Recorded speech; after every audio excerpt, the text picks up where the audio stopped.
My brother stood at the podium in a perfect tuxedo, holding a crystal award. 200 people watched him smile. He was thanking everyone who believed in him. His partners. His mentors. His family. I was at table 12 in a suit I bought that morning. I waited until the applause started. Then I stood. I need to make an announcement. The room went quiet. My brother's smile froze. His hand tightened on the microphone. About our professional relationship, I said. I wasn't angry. I wasn't loud. I was calm. And I had receipts. How does the sibling with the so-called little job fire a 50-person consulting firm in front of 200 witnesses? Let me rewind. But first, drop your country and the time in the comments. I want to know where this story is landing. And hit that like button. You'll see why in 3 minutes. My brother and I grew up competing. Not the healthy kind. The kind where only one of you gets to win. He went Ivy League. I went state school. He joined a white shoe consulting firm in New York. I started solo. By the time I was 30, I was running my own supply chain analytics practice. Boutique, specialized, profitable. By the time he was 30, he'd launched his own agency. 15 people. Then 30. Then 50. Our parents were proud of him. Every Thanksgiving, every graduation, every promotion, he was center stage. And I was the one still figuring things out. That's what he told his partners once. I was 32. I was billing $1.8 million a year. But I didn't have a team. I didn't have a brand. I had my name and my work. I kept every contract, every email, every statement of work. That's how you survive as a one-person shop. You save everything. My largest client was a Fortune 500 manufacturer. They'd been with me for 5 years. Renewal every January like clockwork. They didn't need a big agency. They needed someone who answered the phone. Someone who knew their systems. Someone they trusted. I didn't know that quiet success would become my brother's lifeline. And then his downfall. He called me in September. Let's do lunch. We met downtown. He ordered wine. I ordered water. I'm expanding, he said. Supply chain vertical. It's the next growth area. I nodded. I want you to introduce me to your client. The manufacturer. I set down my fork. That's a conflict of interest. He laughed. Actually laughed. Conflict? You're a freelancer with a laptop. I'm offering you a real brand. I have a brand, I said. My name. He leaned back.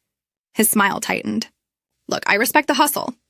But you're leaving money on the table. Let me bring you under our umbrella. Give you a title, benefits, a team. I have a team, I said. It's me. His jaw shifted. Don't be precious. This is business. Introduce me or they'll find a real firm on their own. I stood. I paid the check. I'll think about it. I didn't think about it. That night, he texted. Clock's ticking. They're taking pitches in Q4. It wasn't a request anymore. It was a threat. 2 weeks later, my client emailed. Subject line, vendor review process. My stomach dropped. The VP of procurement, someone I'd worked with for 4 years, sounded apologetic. It's company policy now. Competitive bids every cycle. You'll get a fair shot. I opened the attachment. 3 firms on the pitch roster. Slot 2 was my brother's agency. I didn't sleep that night. I kept thinking, can I compete with a 50-person firm? With case studies and flashy decks and a brand? I'm one person, a laptop, a reputation. Is that enough? The family group chat lit up the next morning. Congrats to my brother, finalist for Regional Consultant of the Year. My parents sent confetti emojis. No one asked about my week.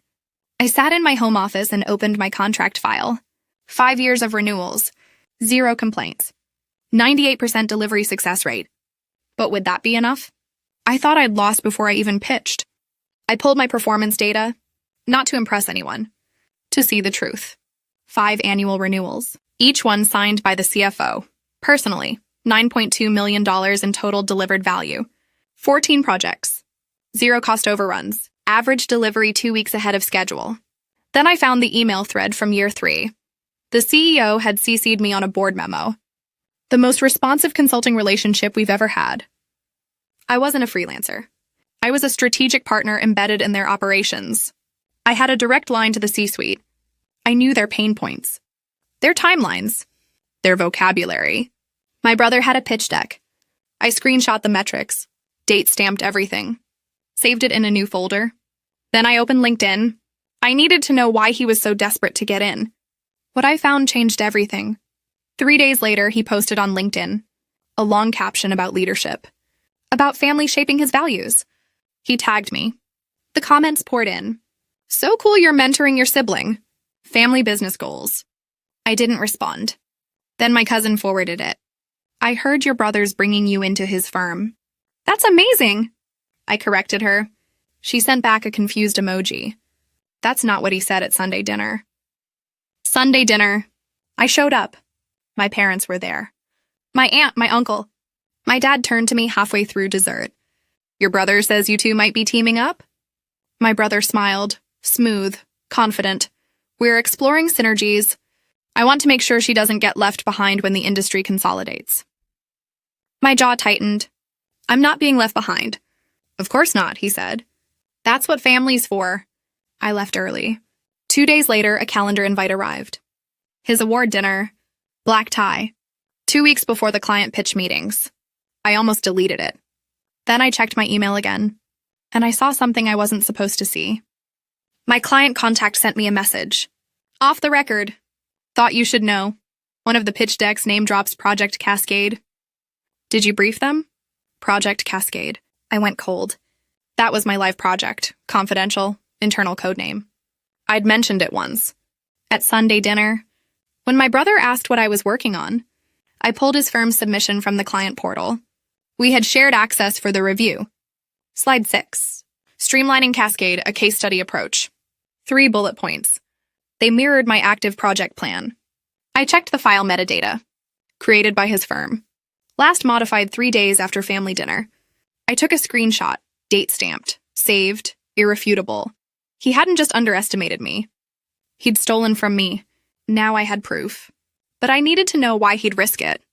I did quiet research. Industry newsletters, LinkedIn, Glassdoor. 6 months ago, my brother's firm lost 2 anchor clients.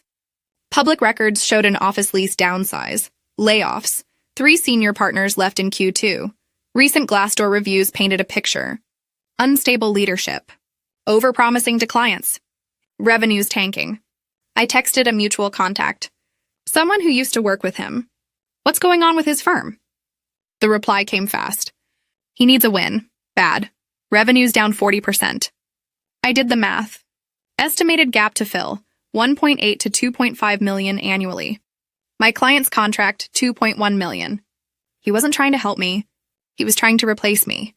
His award nomination wasn't about achievement. It was PR. A last-ditch play to retain credibility while his firm bled out. And I was the easiest target. Now I knew exactly what to do. I opened a new email. Subject, conflict of interest, urgent. I attached the metadata screenshots. The timeline. The slide comparison. I sent it to my client's VP of procurement. She called me within an hour. We're pulling his firm from consideration. This stays between us, but thank you. She paused. Your contract's yours. We'll send the renewal Monday. 2.1 million. Locked for another year. I took a breath. Then I opened the calendar invite. My brother's award dinner. I clicked accept. Looking forward to celebrating with you. I bought a new suit. I printed 1 slide, just a summary. Professional boundaries and client retention. I never planned to show it. Just to have it. I wasn't going to humiliate him. I was going to stop him from humiliating me ever again. The dinner was in 6 days. I waited. The ballroom was full. 200 guests. Industry leaders, clients, press. My brother stood at the podium holding his award. He gave a beautiful speech. None of this would be possible without the people who believed in me. My team, my mentors, my family. The applause started. I stood, he saw me. His face brightened. I raised my glass. Can I add something? The room quieted. He nodded, surprised but pleased. I kept my voice calm, clear. I'm proud of you, and I want to clarify something you said earlier this month. Heads turned. You mentioned you were helping me professionalize my work. I paused. For the record, my firm just renewed a 7-figure contract. One your firm pitched for. His smile faltered. You used information I shared in confidence. At a family dinner. Silence. The client pulled your proposal yesterday. They value ethics. I looked at him. So do I. I sat down. He tried to recover. There's been a misunderstanding. I didn't raise my voice. I have the metadata. We can discuss it privately if you'd like. The MC stepped forward, awkward, rushed. Let's move to our next award. My brother's table was silent. I didn't stay for dessert. By the time I reached my car, I had 3 texts. One from my client's VP. Saw that, respect. One from a former partner of his. It's about time. And one from my mother. We need to talk. The fallout was swift. An industry blog mentioned my brother's firm was restructuring. Again, 2 more clients left within a month. He downsized from 50 people to 15. 3 more partners walked. His office sublease was posted online. My parents called 2 days after the dinner. My dad spoke first. You embarrassed him. He lied about me for months, I said. I corrected the record. My mother was quiet. We didn't know. I sent them the LinkedIn post. The dinner quotes. The timeline. No one replied for a week. Then my brother emailed. Subject line, I'm sorry. Body text, 2 lines. I was desperate. That's not an excuse. You deserved better. I'll stay out of your way. I read it twice. I didn't reply. Not yet.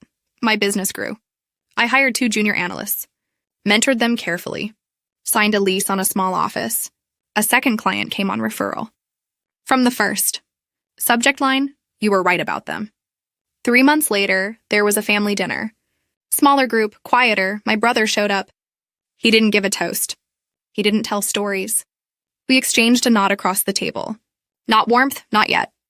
But acknowledgement. I didn't want to destroy him. I wanted him to see me. He does now. Here's what I learned. Respect isn't about the size of your firm. It's not about the applause at a dinner or an award on a shelf. It's about keeping your word and knowing your worth.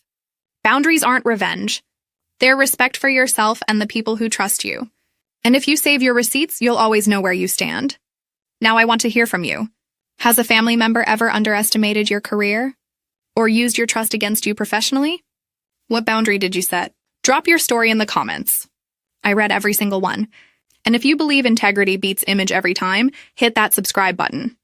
I post one story like this every week.